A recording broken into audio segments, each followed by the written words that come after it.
When I look back at the men I chose to love, it's clear now. I wasn't choosing with my heart. I was choosing with my trauma. I was a dismissive, avoidant attachment style woman who had no clue of what a healthy, secured attachment style of loving was. Welcome, my loves, to the Hurt, Hardened, and Healed Podcast.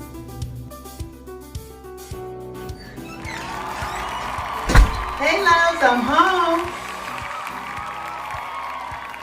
Hey, loves.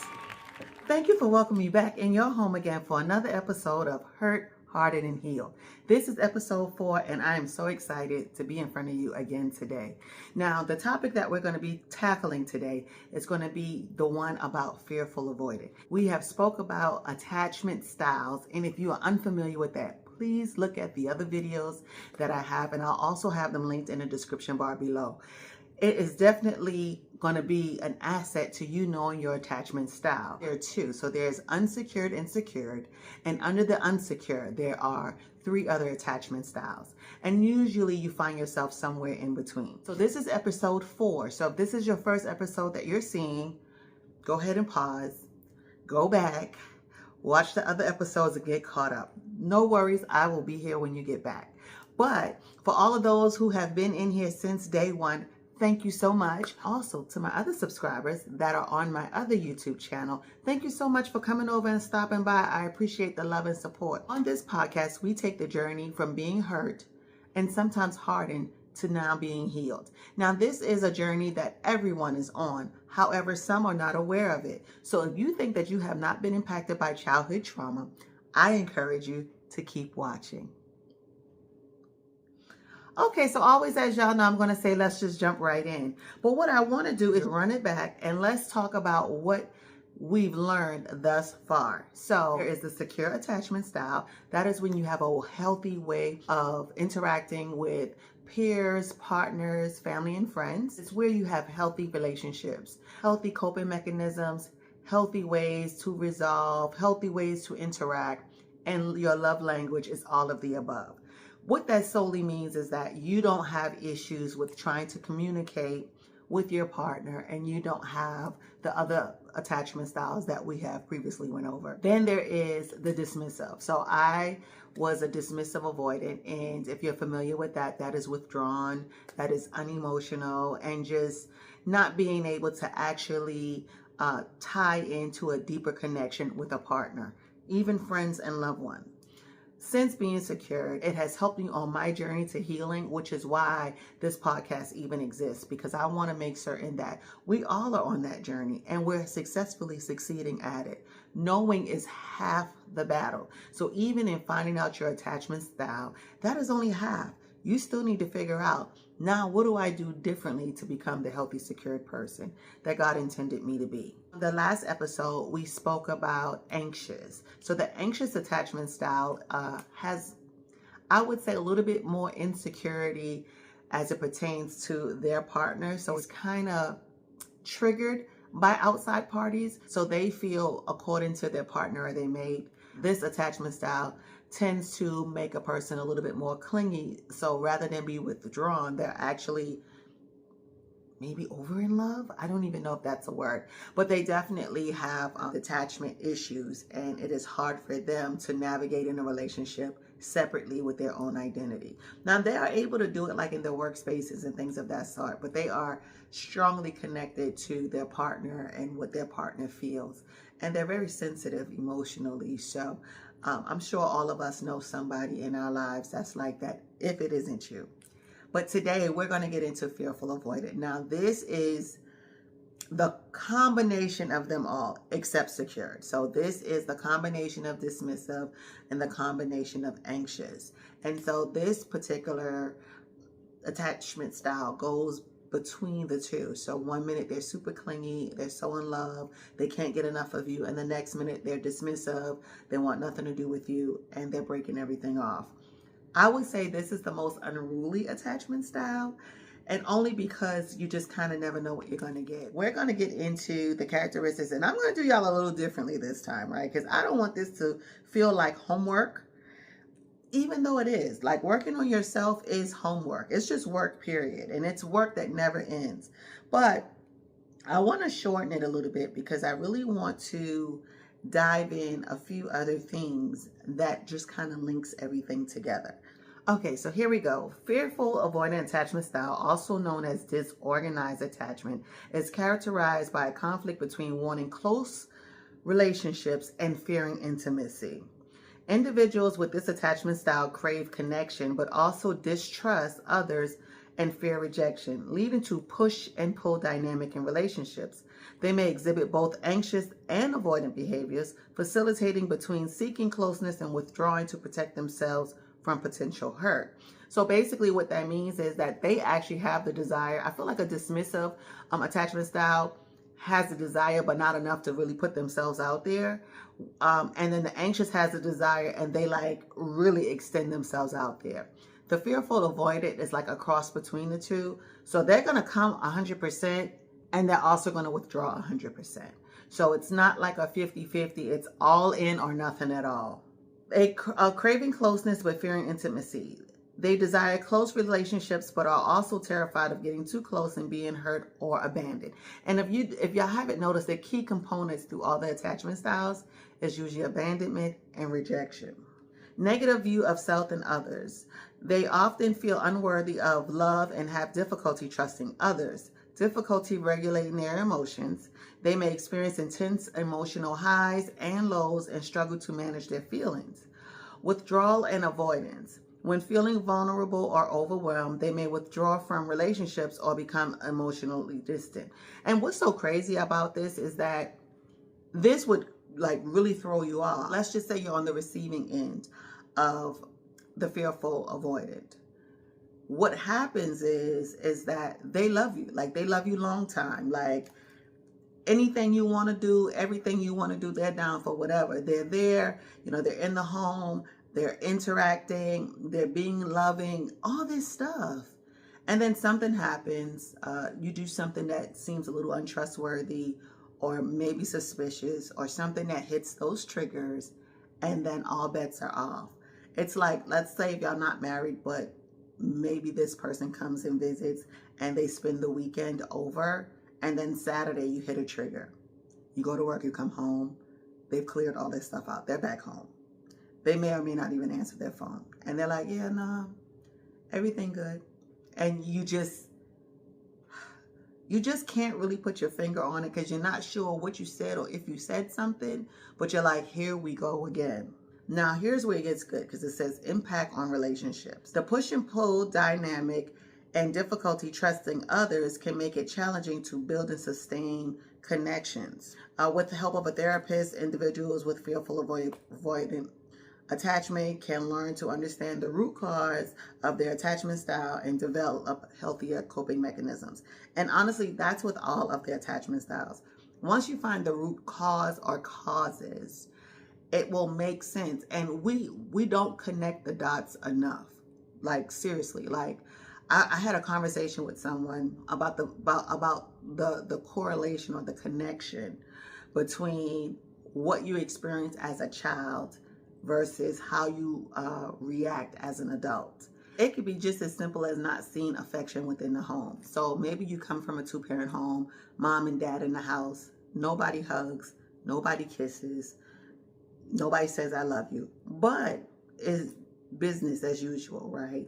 You still go to school, you do your chores, whatever it is, dad pays bills, mom is either in the home or she's working as well. And it's very transactional. So for you in this space, you're like, okay, I see other family or even on TV where, the relationship is so loving and so nurturing. And I'm looking here and there's nothing here. There's no emotion. There's no interaction. I'm confused. And so then you go out in the world, right? And you decide this is uncomfortable. I don't want to replicate this. I want to be loving and nurturing and all that stuff. And then you do that. And then you get cheated on. And now you're upset. You are angry. You are bitter. And you're saying to yourself now, I see why my mom and dad were the way that they were, cut off. Because now they don't have any emotions that are attached to the relationship, so they can't hurt one another. And then you begin to play in your head like, this makes sense. moving forward, I am not going to be overly interactive in a relationship. I'm going to do it, and if it doesn't work, I'm going to cut out. So we don't think that what's going on in our home during childhood really makes a difference, but it actually does. It does. Like, from the smallest of things. The fearful avoidant, I would say, of all the attachment styles, is probably the most confusing in that they are in a juxtaposition when it comes to their emotions. They are literally on and off. I feel like the anxious is on, the dismissive is off, and the fearful avoidant is on and off. And it's really misleading because what happens is you partner with someone and you the cat's meow. They love everything about you until they piss you off, until they hit that trigger. And usually that trigger is directly connected to some form of abandonment or rejection. So while you think that it's okay to say no to them or to not show up, maybe you were coming over and then you changed your mind and you didn't come again, but you forgot to call, or maybe you didn't even call, you just sent a text, and now they're not answering your calls for the next couple of days. They're in their feelings about that. They are really, really feeling away, and you're making them think that they can't trust you. They cannot trust you with their heart. They cannot trust you with their feelings. They cannot trust you with their emotions, and you have to work on reeling them back in. And when they're over the hump, they're back to loving you and calling you all throughout the day and doing little stuff for you, preparing meals, rubbing your feet, however it goes, until you trigger them again. Triggers. We do not talk about triggers. Triggers are how the traumas repurpose themselves. They're how they come back to the surface. Triggers. But if you don't know the trauma, then you won't know the trigger. And you will enter into relationships of people who are very triggering unintentionally. They don't know you have rejection issues. They don't know you have abandonment issues. They don't know you have neglect issues. They don't know that you may have had some form of abuse, physical or verbal or mental. They don't know these things. So what happens is that as long as they don't do anything that appears to be or that brings your mind to that space and time, you're good until you're not. This is why it's very important to understand your attachment style. This is why it's very important to understand your partner, because you will learn that some attachment styles just don't work no matter what. Dismissive and anxious, now they can stay together, but they won't work. So that's a difference. There's a difference between staying in a relationship and having a working relationship, having a healthy relationship. So don't think because two people are physically willing, because we wrap that in marriage. In marriage, it is for better or for worse. Well, there would be a lot more better if people understood their traumas and their triggers. Because if you are going to say, signed, sealed, and delivered on the dotted line, I am in it to the end. I'm in it to win it.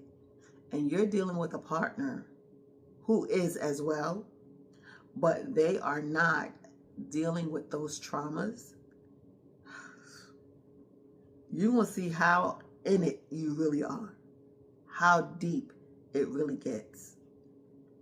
For those of you who have been married 10, 15, 20, 25, 30 years, you get to see the evolution of a person. And we're forever evolving. However, believe it or not, some people evolve backwards. So I don't even think that's evolving. That's digressing. And in a marriage, if someone's growth supersedes the other person's growth, it is almost impossible to be on the same page.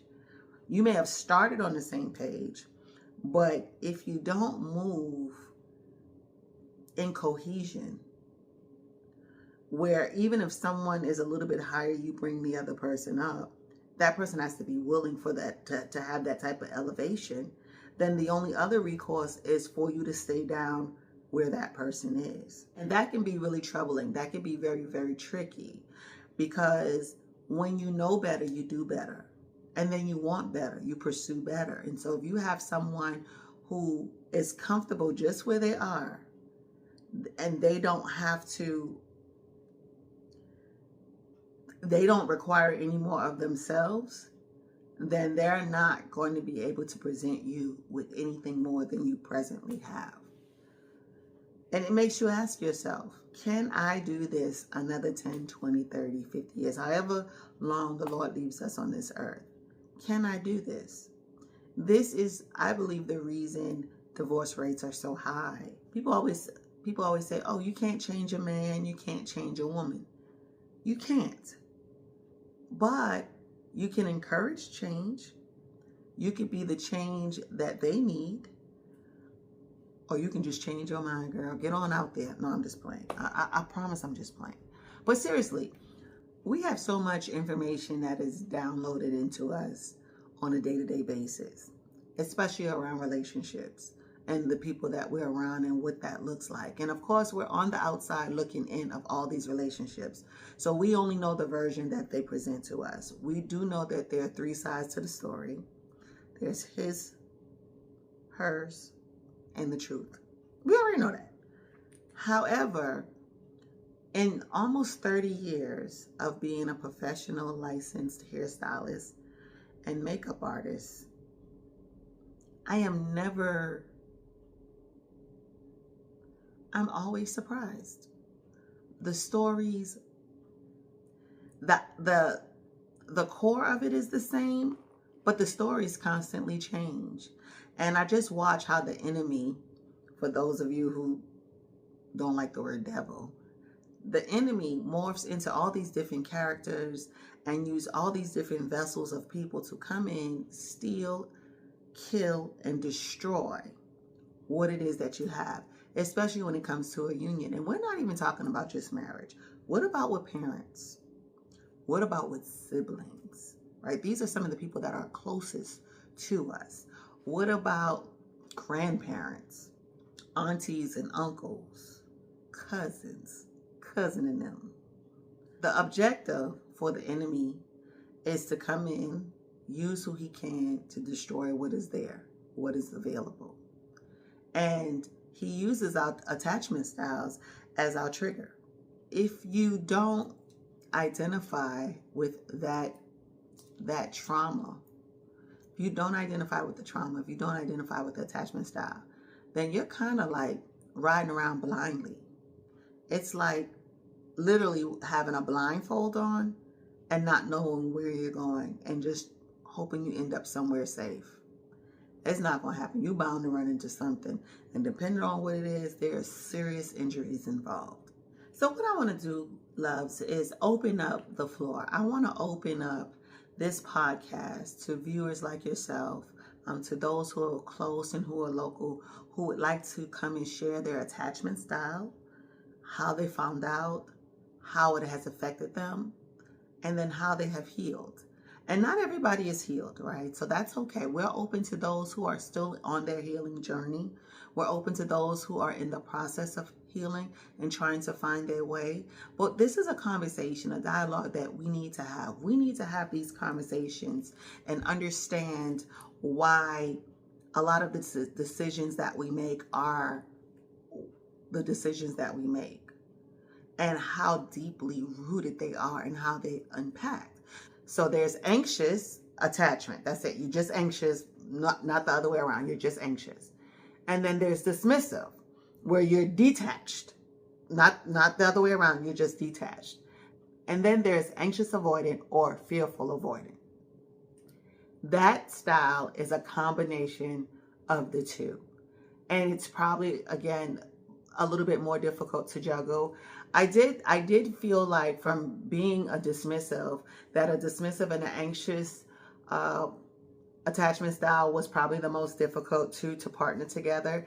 But now when I think about it, the fearful avoidant and the anxious attachment, that is going to combust. Because the difference is that the dismissive is always turned off, right? I'm going to just say always. I know there's some people that's going to beg to differ, but I'm just speaking from my own experience. You know, I definitely was able to entertain and be involved in things of that sort as long as like the emotions weren't deep. So the anxious never got deep emotions. So they just constantly craved it. But if they get with a fearful avoidant, they're going to get it and then it's going to be taken. they're going to get it again, and then it's going to be taken. So I think that might be a little bit more tumultuous, just because the back and forth, back and forth, back and forth. Yeah. So I really can't speak too much from that perspective because I'm not a fearful avoidant. However, I may have... Yeah, I think I was just solely dismissive. I don't think that I was a fearful avoidant. But that's neither here nor there, right? Because what we're trying to do is figure out who you are, what you got going on, and how do we get you to the other side? How do we get you through the hurt, past the hardened, to the healed part? That is what's most important. That is the whole reason for this podcast. And I want y'all to know that this is not gender-based. This is not just women. Women are not the only people that are suffering or dealing with childhood trauma. Men are as well, evenly. Did y'all hear that? Evenly. Because a lot of times we throw out all of these, a man has it harder than a woman. A man has the weight of the world on his shoulders. A woman doesn't even understand. She doesn't know the magnitude of his plight. Yada, yada, yada, yada, yada. It all starts in the beginning. Period. And who you are as a man or a woman, alpha or not, is directly connected to who you were as a kid, what you were exposed to. Whether, and I think too, sometimes people have the misconception that abandonment is only if your parent left you. Like if they got up and left, or they dropped you off somewhere and never returned. You can have an abandoned parent in your face. You can have an abandoned parent in your face. They could be physically there, but tapped out emotionally. They could be emotionally gone. So if they're not present at activities and events, or just in praise reports, or whatever it is that you're doing as a child, that is a form of abandonment. If they are not physically active and taking care of you and your needs, that is neglect. If they are denying you the most common necessities of life, that is rejection. Don't think that these characteristics cannot apply to you if your parents were in the home, or if you had at least one parent in the home, or even if Big Mama raised you, or whomever else raised you. There's so many layers to rejection, neglect, and abandonment. We've all experienced one or the other. Sometimes on a regular basis, sometimes it was the norm, and sometimes inadvertently here or there. But I will tell you, the impact is everlasting. If you do not tackle it, you do not identify with it, you will suffer. And so will all your attached relationships. You will not be the parent that you need to be. You will not be the spouse that you need to be. You will not be the sibling that you need to be. You will not be the coworker that you need to be. You will not be the boss that you need. You will not be you. You will not be who God has called you to be. You will require more or receive less. You will be inadequate because you won't be firing on all cylinders. When it comes to the journey of growth and healing, there's 5 attributes that needs to be leveled: physical, emotional, spiritual, financial, and mental. When it comes to being able to fire on all 5 cylinders, you have to have your ducks in a row. They have to be all working equally. You don't want to be well in certain areas. What good is there to be financially well if you are not mentally well? What good is it to be spiritually well if you're not physically well? What good is it to be mentally well if you're not emotionally well? And you may say there's no way to be the two, but there is. When you operate solely from your head and not your heart, that is mental awareness, but emotional decline. And what happens is, on this radar of the ideal characteristics and attributes that an adult should have to be able to function to max capability, emotion is usually always at the bottom. Even under financial, it's at the bottom. And it's at the bottom because it's one of those functions that you can throw off. And it's at the bottom because it's one of those characteristics that's overlooked. It's overlooked, right? People tell you to suck it up. They tell you it's not that big of a deal. Or they make a mountain out of a molehill. And they're all over the place. And so there's no emotional regulation. You know, people are all over the place with their emotions, either a whole lot of them or none of them at all. And we have to get to a place of balance. We have to get up to a place of regulation. Without that, those other areas won't be sustainable. You can have all the financial stability that you want. If you are not emotionally well and not emotionally happy, you're not going to enjoy your money. I'm going to tell you that now. I mean, I might could. But no, really, you won't. You won't. Let's go into another area. If you are spiritually stable, but you are emotionally unhappy, when the Lord doesn't send that blessing, you will be bitter and resentful. You won't stop trusting the Lord, but you're going to be mad. I'm just saying. Let's try another one. Physical. If you are physically stable, which means maybe you work out, maybe you eat well, but you are not emotionally well, everything about your physical capabilities is going to be solely external. You're going to feel like crap on the inside. You're going to feel unhealthy, weak, lethargic, sluggish. I mean, I'm just saying. I mean, the list goes on and on and on and on.